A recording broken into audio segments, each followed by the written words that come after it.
Media tube के इस episode में मैं आपको पौंडीचेरी या पुडुचेरी के बारे में बताऊंगा। भारत में एक पूर्व फ्रांसीसी औपनिवेशिक समझौता यानी कि farmer French colonial settlement Pondicherry अब दक्षिण पूर्वी तमिलनाडु राज्य में स्थित एक केंद्र शासित प्रदेश का शहर है।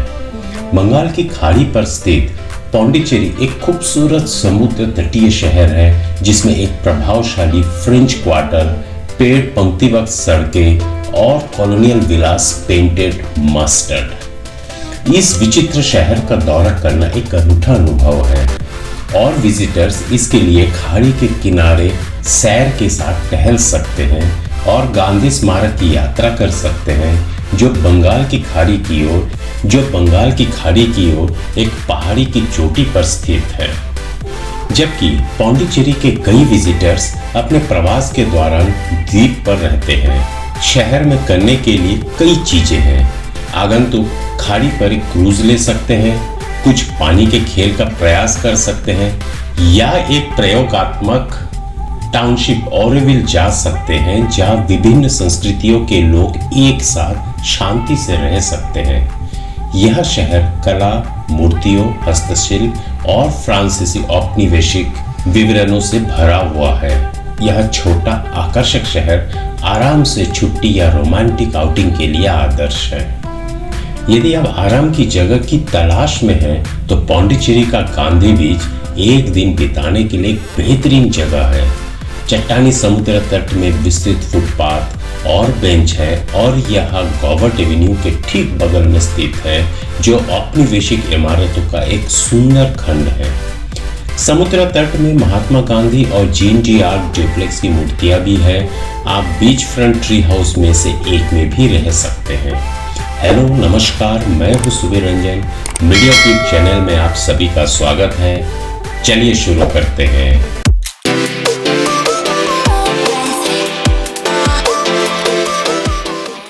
दोस्तों, वीडियो थोड़ा लंबा जरूर होगा, लेकिन 7 जगहों को कवर करने के लिए लंबा तो होगा ही। आप कुछ छोड़ नहीं सकते, इतने स्पॉट्स हैं, लेकिन मेरी कोशिश है कि वीडियो को छोटा बनाऊं। एनीवेज, अंत तक देखिए, स्किप मत कीजिएगा, नहीं तो कुछ आपके काम का मिस हो जाएगा। हाउ टू रीच, आप कैसे पहुंच सकते हैं? सबसे पहले हम बाई एयर की बात करते हैं। चेन्नई अंतर्राष्ट्रीय हवाई अड्डा निकटतम हवाई अड्डा जो 135 किलोमीटर दूर स्थित है। चेन्नई भारत के कई शहरों जैसे दिल्ली, मुंबई, कोच्चि, तिरुवनंतपुरम, पुणे, हैदराबाद आदि से अच्छी तरह से जुड़ा हुआ है। पुडुचेरी पहुंचने के लिए हवाई अड्डे से टैक्सी किराए पर ली जा सकती है। और दोस्तों, आप ट्रेन से कैसे पहुंच सकते हैं तो आपको बता देता हूं। निकटतम रेलवे स्टेशन विल्लुपुरम जो कि 35 किलोमीटर दूर है। विल्लुपुरम नियमित ट्रेन सेवाओं द्वारा त्रिची यानी कि तिरुचिरापल्ली, मदुरई और चेन्नई से जुड़ा हुआ है। विल्लुपुरम से पुडुचेरी के लिए टैक्सी सेवाएं उपलब्ध है। अब आप बाई रोड या सड़क मार्ग से कैसे पहुंच सकते हैं? पौंडीचेरी सड़क मार्ग से बस या टैक्सी द्वारा सबसे अच्छी तरह से पहुंचा जा सकता है। निजी पर्यटक बसें चेन्नई, मदुरई और बेंगलुरु से पौंडीचेरी के लिए चलती हैं। बसें पौंडीचेरी को तंजावुर, त्रिची, चिदम्बरम और कोयम्बटूर से भी जोड़ती हैं। चेन्नई के कोयम्बटूर से लगभग हर 15 मिनट में अक्सर बसें चलती हैं। एक्सप्रेस बसों को पौंडीचेरी पहुंचने में 3.5 घंटे लगते हैं। और हाँ दोस्तों, एक बात मैं बता देता हूँ कि साउथ का जो बस सर्विस है एक नंबर है और मेरे ख्याल से ट्रेन से ज्यादा वहाँ के लोग बस को अवेल करते हैं। चलिए सबसे पहले स्पॉट में पहुंचते हैं पैराडाइज बीच। पौंडीचेरी में पैराडाइज बीच का शांत और सुंदर निजी समुद्र तट बंगाल की खाड़ी पर एक प्रायद्वीप यानी कि पेनिनसुला पर स्थित है। आधिकारिक तौर पर चुनम्बर बीच के रूप में जाना जाता है। यह खंड स्थानीय लोगों के बीच पसंदीदा है। यहाँ टाउन सेंटर के दक्षिण में सिर्फ 6 मील की दूरी पर है, इसलिए वहां से वहां पहुंचने के लिए एक ब्रीज यानी कि हवा है। हालांकि आप ऑफ पीक घंटों के दौरान अपनी यात्रा की योजना बनाना चाह सकते हैं क्योंकि ज्वार तेज हो सकता है। चलिए आगे देखते हैं। यदि आप समुद्र तट पर ड्राइव करने की योजना बना रहे हैं तो आपको चिदम्बर बोट हाउस में उतरना होगा। समुद्र तट के विजिटर्स के लिए बहुत सारे पार्किंग स्थान हैं और समुद्र तट स्वयं देखने के लिए स्वतंत्र है। यदि आप समुद्र तट पर अपनी कार पार्क करने का इरादा रखते हैं तो बस पार्किंग टिकट खरीदना याद रखें। ऑफ सीजन के दौरान समुद्र तट एंगलर्स के साथ लोकप्रिय है और मछली पकड़ने के लिए आदर्श है। आप यह सुनिश्चित करना चाहेंगे कि आप समय से पहले अपनी यात्रा की योजना बना लें, क्योंकि उस समय समुद्र तट पर भीड़ होती है। जबकि जेफरीज बे की प्रसिद्ध लहर सर्फर्स और पर्यटकों के लिए एक बहुत बड़ा आकर्षण है। पैराडाइज बीच तट का एक ट्रैंक्विल स्ट्रेच है। समुद्र तट अपने आप में भीड़ भाड़ वाला नहीं है, बल्कि सुनहरी रेत और घरों के समूह पर स्थित है। इस समय समुद्र तट की यात्रा एक अनबीटेबल एक्सपीरियंस है। एक मौका मिलेगा कि आप अपनी छुट्टी के दौरान एक दक्षिणी दाया व्हेल देखें, और अगर वह पर्याप्त नहीं है तो आसपास के पानी में व्हेल देखना संभव है। अरुलमेगु मनाकुला विनायगर मंदिर केरल भारत में स्थित एक लोकप्रिय तीर्थ स्थल है। कोई ड्रेस कोड नहीं है, लेकिन आगंतुकों को मामूली कपड़े पहनने की आवश्यकता होती है। मंदिर जाने और स्थानीय संस्कृति का आनंद लेने का यह सबसे अच्छा समय है। मंदिर के अलावा क्षेत्र में कई अन्य दर्शनीय स्थल हैं। अरुलमेगु मनाकुला विनायगर मंदिर एक सुंदर हिंदू मंदिर है जो फ्रांसीसी विजय के पहले का है। यह सौभाग्य, सफलता और ज्ञान के हाथी देवता भगवान गणेश को समर्पित है। इसकी एक सुंदर वास्तुकला और व्यापक सजावट है और यह पारंपरिक द्रविड़ शैली का हिस्सा है। इस जगह पर जाना निश्चित रूप से एक ऐसा अनुभव होगा जिसे आप कभी नहीं भूल पाएंगे। अरुलमेगु मनाकुला विनायगर मंदिर शहर के केंद्र से लगभग 4 किलोमीटर की दूरी पर स्थित है। शहर के केंद्र से एक छोटी ड्राइव पर आप 14 मिनट में मंदिर पहुंच जाएंगे।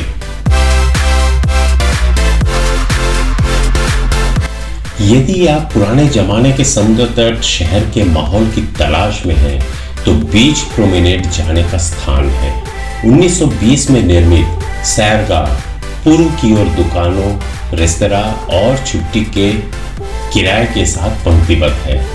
केंद्र में टर्न अराउंड है जो ट्रैफिक को वापस डाउनटाउन में पुनर्निर्देशित करता है।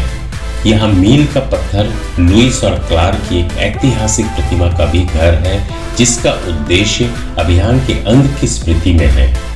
रास्ते में आपको रेत पर खड़ा एक आइसक्रीम ट्रक मिलेगा। पानी ज्वलंत नीला है और आप दूरी से एक बड़ा फेरिस व्हील भी देख सकते हैं। आप सीसाइड प्रोमेनेड के साथ टहलना पसंद करेंगे और यह पहली आपको दृश्य का एहसास दिलाने में मदद करेगी। यदि आप समुद्र से प्यार करते हैं तो आप दृश्यों का आनंद लेने के लिए Falcon Deluxe 1000 piece jigsaw puzzle लेना चाहेंगे। समुद्र तटीय सैरगाह आपके दिन की शुरुआत या समाप्ति के लिए एक खूबसूरत जगह है। यहाँ चलने, जॉगिंग या साइकिल चलाने के लिए एक आदर्श स्थान है और प्रशांत महासागर के सुंदर दृश्य पेश करता है। आपको ओरेगन तट के इस खंड पर ऐतिहासिक इमारतें और विचित्र कुटीर वास्तुकला भी मिलेगी। और अगर आप एम्बिशियस फील कर रहे हैं तो आप एंड ऑफ द ट्रेल प्रतिमा पर जा सकते हैं। यह प्रतिमा सैर के सुनहरे दिनों का प्रतीक है, लेकिन यह सिर्फ देखने के लिए यात्रा के लायक है।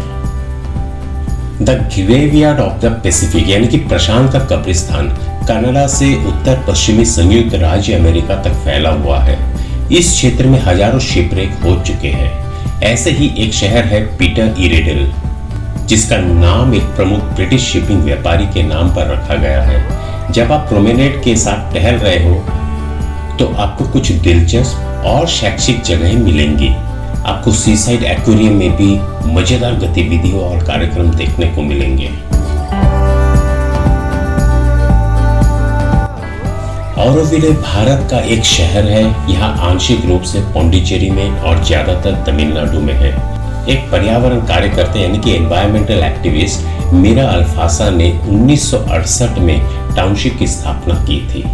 शहर को रोजर एंगर द्वारा डिजाइन किया गया था। Si il n'y a pas une maturité des problèmes au niveau des gens qui vivent l'expérience, il semble difficile d'arriver à concevoir que l'ambition d'Euroville puisse être totale et au niveau de ses finalités, de son message. Il faut que ce soit un enfantement presque, je dirais, dans une certaine douleur pour que l'infrastructure humaine nécessaire à cette réalisation se constitue. Le fait de construire des hommes au niveau de l'homme complet, c'est déjà une chose si difficile que ça ne peut pas se faire avec les facilités matérielles que nous avons l'habitude de rencontrer à l'Occident. Auroville ne sera jamais fini alors. Peut-être pas. Mais ça n'a aucune espèce d'importance. Ce qui est important, c'est pas de construire une ville, c'est de construire, encore une fois, des hommes nouveaux. À partir de là, quel est le délai, quel est le temps qu'il faudra, seul peut-être l'avenir. यह लगभग 12,000 लोगों का घर रहा है और अभी भी विजिटर्स के लिए खुला है। कई अलग अलग प्रकार के लोग हैं जो ऑरोविले को घर बुलाते हैं और ऐसे कई कारण हैं जिनकी वजह से आपको टाउनशिप का विजिट करना चाहिए। ऑरोविले के निवासी केवल साधारण लोग नहीं हैं, वे समग्र रूप से मानवता के लिए समर्पित हैं। समुदाय के निवासी आध्यात्मिक जीवन जीते हैं जो उद्देश्य की गहन भावना से ओतप्रोत है। जो लोग समुदाय में नए हैं उनका स्वागत स्वयंसेवकों के रूप में एक निश्चित अवधि के लिए किया जाता है, आमतौर पर 2 साल। इस समय के दौरान विजिटर्स अपना मन बना सकते हैं कि वे ऑरोविले में रहना चाहते हैं या छोड़ना चाहते हैं। ऑरोविले के निवासी प्रकृति के साथ सामंजस्य बिठाकर शांत जीवन का आनंद लेते हैं। कम्युनिटी सेल्फ सफिशिएंसी यानी कि आत्मनिर्भरता का एक मॉडल है और इसकी सफलता को दोहराना यानी कि डुप्लीकेसी काफी मुश्किल रहा है। इस अवसर को चिन्हित करने के लिए ऑरोविले ने 100 से अधिक देशों से पानी एकत्र किया और इसे ऑरोविले में एक कलश में डाला। कहा जाता है कि पानी समुद्र के समान है, हालांकि यह स्पष्ट नहीं है कि पानी का उपयोग किस लिए किया जाएगा। जब रेसिडेंट्स ने पहली बार गांव का निर्माण शुरू किया तो विजन था कि 50,000 लोग और टाउनशिप के केंद्र के रूप में एक प्रतीक उर का निर्माण करना था। मंदिर जो धरती माता को समर्पित था 12 उद्यानों और टाउन हॉलों के साथ पूरा हुआ जो प्रशासनिक और वित्तीय केंद्र के रूप में कार्य करता था। मातृ मंदिर ऑरोविले का सेंटर पॉइंट था। यह एक विशाल स्वर्ण ग्लोब जैसा दिखता है जिसके केंद्र में एक बड़ा ध्यान कक्ष है। बाहर पंखुड़ियों में से प्रत्येक में छोटे ध्यान कक्ष होते हैं। यदि आप इस क्षेत्र की पुरानी वास्तुकला और कलाकृतियों की खोज में रुचि रखते हैं तो तमिलनाडु के हरे भरे देहाती इलाकों में स्थित अरिकामेडु का विचित्र शहर घूमने के लिए एक रमणीय स्थान है। यह जगह पुराने माहौल और फोटोग्राफिक यादों का खजाना है। यहाँ आपको स्थानीय लोगों द्वारा उत्पादित विभिन्न प्रकार के हस्तशिल्प और अन्य सामान मिलेंगे। पौंडीचेरी शहर से आधे घंटे की ड्राइव पर अरिकामेडु का प्राचीन रोमन बंदरगाह एक आकर्षक ऐतिहासिक स्थल है। अरिकामेडु नाम से यह शहर पहली शताब्दी ईसा पूर्व से एक व्यापारिक केंद्र रहा है। चोल, रोमन और फ्रांसीसी सभी ने शहर पर कब्जा कर लिया। आज यह विश्व के mother of all bead centre. Arikamedu की यात्रा एक अविस्मरणीय अनुभव है। अरिकामेडु की अपनी यात्रा की योजना बनाते समय मौसम पर विचार करना सुनिश्चित करें क्योंकि यहाँ जलवायु सर्दियों के महीने के दौरान बहुत गर्म होती है। अरिकामेडु के लिए ड्राइव करने के लिए एक कार की आवश्यकता होती है, लेकिन अगर आप जल्दी पहुंचना चाहते हैं तो इसे किराए पर लिया जा सकता है। अरिकामेडु की सड़क शहर के रेलवे स्टेशन से लगभग 30 मिनट की दूरी पर है। इस जगह को पौंडीचेरी से जोड़ने वाली सड़क नेशनल हाईवे 45A है जिसे नेशनल हाईवे 332 के नाम से भी जाना जाता है। रास्ते में कुछ स्टॉपेजेस आपको कुड्डालोर, सिरकाजी, कराईकल और नागौर से होते हुए ले जाएंगे। इंडियन बॉटनिकल गार्डन पौंडीचेरी में दर्शनीय स्थलों की यात्रा के लिए एक प्रसिद्ध स्थान है। बगीचे में विदेशी पौधे हैं जिन्हें फ्रांसीसी द्वारा पेश किया गया था। यह 6 फव्वारे और एक विशाल एक्वेरियम का घर है जहां पर्यटक समुद्री जीवन की अविश्वसनीय विविधता देख सकते हैं। बच्चों के लिए एक खेल क्षेत्र भी है। वयस्कों के लिए प्रवेश शुल्क 20 रुपए है और यात्रा आमतौर पर 1 से 2 घंटे के बीच रहती है। इंडियन बॉटनिकल गार्डन में बच्चों के लिए भी बहुत कुछ है।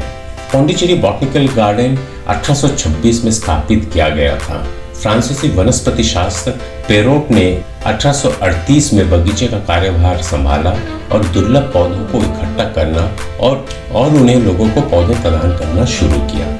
आज यह उद्यान कई दुर्लभ प्रजातियों के पौधों का घर है।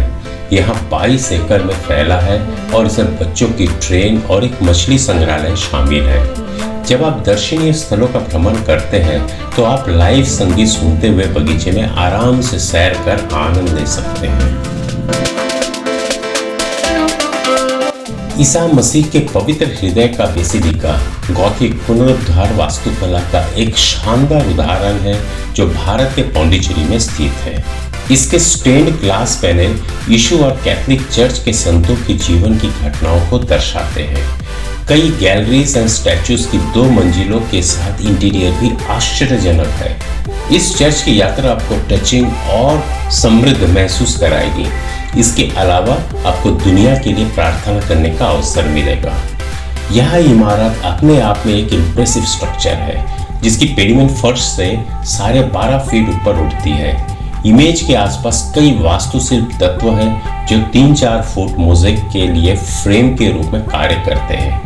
अंदर पेडिमेंट मसीह का पीड़ा को दर्शाते हुए एक मोज़ेक को फ्रेम करता है। सफेद कैरारा संगमरमर के स्तंभ जो मोज़ेक को घेरते हैं सिसिली के डायस्प्रो संगमरमर से उकेरे गए हैं।